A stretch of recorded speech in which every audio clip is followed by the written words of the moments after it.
पिछले एपिसोड में हमने देखा था कि लुचेंग एक डेमोनिक कल्टीवेटर को मारकर उसके पास मौजूद एक टोकन पर्पल मून सील को उससे ले लेता है। और अब वह जब उस टोकन को आंटनिंग को दिखाता है तो आंटनिंग उसे बताती है कि उनके हिसाब से उनके कॉन्टिनेंट पर मौजूद सभी डेमोनिक कल्टीवेटर्स ने यहाँ पर एक डीमन ऑर्गेनाइजेशन का निर्माण किया है और अब सभी डेमोनिक कल्टीवेटर्स एक ऑर्गेनाइजेशन के अंडर काम कर रहे हैं। पर लुचेंग को यहाँ पर परेशान होने की कोई जरूरत नहीं, क्योंकि वह जल्द से जल्द अपने स्वॉर्ड सेक्ट में वापस लौटकर इस बारे में रिपोर्ट करेगी, जिसके बाद स्वॉर्ड सेक्ट के सभी एल्डर्स इस पर जरूर कोई एक्शन लेंगे।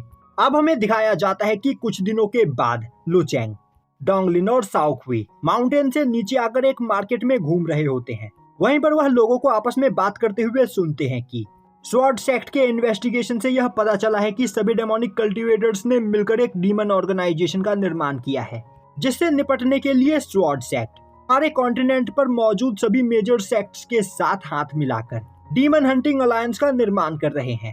और स्वॉर्ड सेक्ट ने यहाँ पर बड़े छोटे सभी सेक्ट्स को इस अलायंस को ज्वाइन करने के लिए इनवाइट किया है, जिससे सभी लोग एक साथ मिलकर डीमन ऑर्गेनाइजेशन का खात्मा कर सके। और अब हमें पता चलता है कि लुचेंग, डोंगलिन और साओक्वी के साथ इसी अलायंस को ज्वाइन करने के लिए माउंटेन से नीचे आया होता है। और अब वह तीनों अपने सेक्ट को रजिस्टर करवाने के लिए एक जगह पर पहुंचते हैं, जिस जगह पर पहले से ही कई सारे सेक्ट उस अलायंस को ज्वाइन करने के लिए अपने सेक्ट को रजिस्टर करवा रहे होते हैं। और अब लुचेंग सबसे आगे जाकर अपने सेक्ट को रजिस्टर करवाने लगता है। तभी वहां पर रजिस्टर कर रहा पर्सन लुचेंग से उसके सेक्ट का नाम पूछता है। लुचेंग अपने सेक्ट का नाम मो सेक्ट बताता है, पर उस जगह पर किसी ने भी मो सेक्ट का नाम आज से पहले कभी नहीं सुना होता है। और अब वहां पर बैठा हुआ एक ओल्ड मैन उस कॉन्टिनेंट पर मौजूद सभी सेक्ट्स के लिस्ट को बाहर निकालते हुए मो सेक्ट का नाम ढूंढने लगता है। और अब हमें पता चलता है कि इस कॉन्टिनेंट पे सभी सेक्ट्स को कई हिस्सों में बांटा गया है। यहाँ पर सबसे ज्यादा पावरफुल सेक्ट्स को 100 अपर सेक्ट्स कहा जाता है। और इन 100 सेक्ट्स में से नंबर 1 पोजीशन पर मौजूद सेक्ट सबसे ज्यादा पावरफुल और नंबर 100 पर मौजूद सेक्ट सबसे कमजोर माना जाता है। और अपर सेक्ट्स के बाद आता है मिडिल 100 सेक्ट्स और फिर तीसरे नंबर पर आता है लोअर 100 सेक्ट्स। और लुचेंग का मो सेक्ट लोअर 100 सेक्ट्स में से भी सबसे नीचे होता है। यह सुनते ही सभी लोग वहां पर हंसने लगते हैं। और अब उस जगह पर रजिस्ट्रेशन कर रहा पर्सन हंसते हुए बोलता है, मास्टर लुचेंग, आपने यहाँ पर कुछ दिनों पहले ही अपने मो सेक्ट को क्रिएट किया है और अब तक आपके सेक्ट में एक भी डिसाइपल नहीं है। इसके बावजूद आप इस डीमन हंटिंग अलायंस को ज्वाइन करना चाहते हो। हमारे इस डीमन हंटिंग अलायंस को ज्वाइन करने के लिए कम से कम आपके सेक्ट में 6 डिसाइपल होने चाहिए। और जब तक आपके सेक्ट को यहाँ पर 6 डिसाइपल्स ज्वाइन नहीं कर लेते हैं, तब तक आप इस डीमन हंटिंग अलायंस में शामिल नहीं हो सकते हो। यह सुनते ही लुचेंग को काफी ज्यादा गुस्सा आता है और अब वह गुस्से में बोलने लगता है, आखिर इस बेकार रूल को यहाँ पर किसने बनाया है, मुझे यह मंजूर नहीं। तभी वह पर्सन बोलता है, इस रूल को यहाँ पर स्वॉर्ड सेक्ट के एल्डर्स ने बनाया है, जिस वजह से मैं यहाँ पर कुछ भी नहीं कर सकता हूँ। तो प्लीज पहले आप यहाँ पर अपने सेक्ट में डिसाइपल्स को ऐड कीजिए, जिसके बाद ही आप डीमन हंटिंग कॉम्पिटिशन में पार्टिसिपेट कर सकते हो। और अब लुचेंग गुस्से में वहां से चला जाता है। अब हमें दिखाया जाता है कि लुचेंग, डोंगलिन और साओक्वी पूरे दिन कई सारे टेम्पलेट्स बनाकर अपने मो सेक्ट के अंदर डिसाइपल्स को शामिल करने की कोशिश करते हैं, पर उनके छोटे से मो सेक्ट को वहां पर कोई भी ज्वाइन करना नहीं चाह रहा होता है।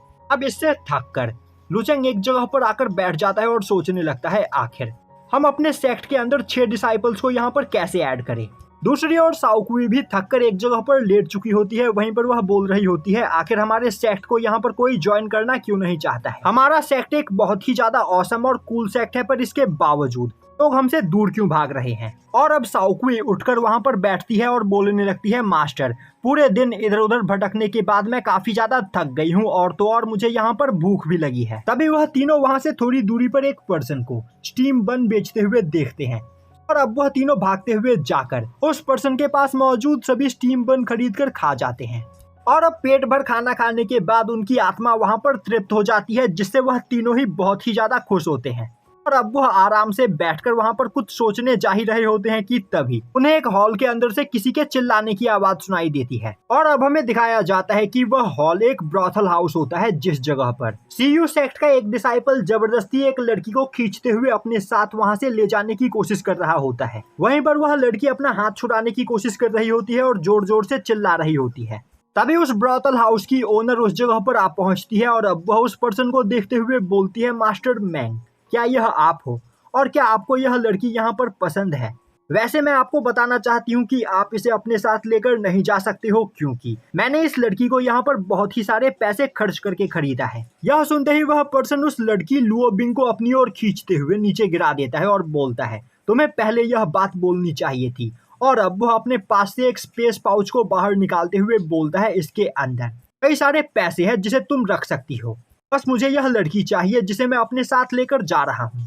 और अब वह पर्सन दोबारा से लुओ बिंग का हाथ पकड़कर उसे अपनी ओर खींचने लगता है। तभी उस जगह पर आते हुए लुचेंग उस पर्सन का हाथ पकड़ते हुए मोड़ देता है, जिससे वह पर्सन लुओ बिंग को छोड़ देता है। अब डोंगलिन लुओ बिंग के पास जाते हुए उसे वहां पर संभालती है। तभी वह पर्सन मैंग गुस्से में चिल्लाते हुए बोलता है, बेवकूफ, आखिर तुम्हारी हिम्मत कैसे हुई मुझ पर इस तरह अटैक करने की? क्या तुम्हें पता नहीं कि मैं कौन हूँ? अब वहां पर दो यंग लोगों को एक लड़की के लिए फाइट करते हुए देखकर ब्रॉथल हाउस की ओनर के दिमाग में एक आइडिया आता है और अब वह आगे बढ़ते हुए बोलती है, मुझे लग रहा है कि यहाँ पर दोनों यंग मास्टर लुओ बिंग के लिए फाइट कर रहे हैं, पर मैं नहीं चाहती हूँ कि मेरे ब्रॉथल हाउस में यहाँ पर कोई फाइट हो, इसीलिए मैंने यह फैसला किया है कि मैं लुओ बिंग का ऑप्शन करूंगी। जो भी यहाँ पर लुओ बिंग के लिए ज्यादा पैसे लगाएगा वह लुओ बिंग को अपने साथ लेकर जा सकता है। और तो और मास्टर मैंग पहले ही यहाँ पर 5000 सिल्वर टेल्स मुझे दे चुके हैं। तो यंग मास्टर, क्या आप यहाँ पर 5000 टेल से ज्यादा की बोली लगाना पसंद करेंगे?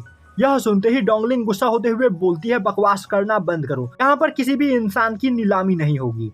अब यह सुनकर रूमेंग को लगता है कि लुचेंग के पास वहां पर पैसे नहीं है, इसीलिए वह कोई बहाना बनाकर यहाँ से निकलने की कोशिश करेगा। यह सोचते हुए वह लुचेंग की लगातार बेइज्जती करने लगता है।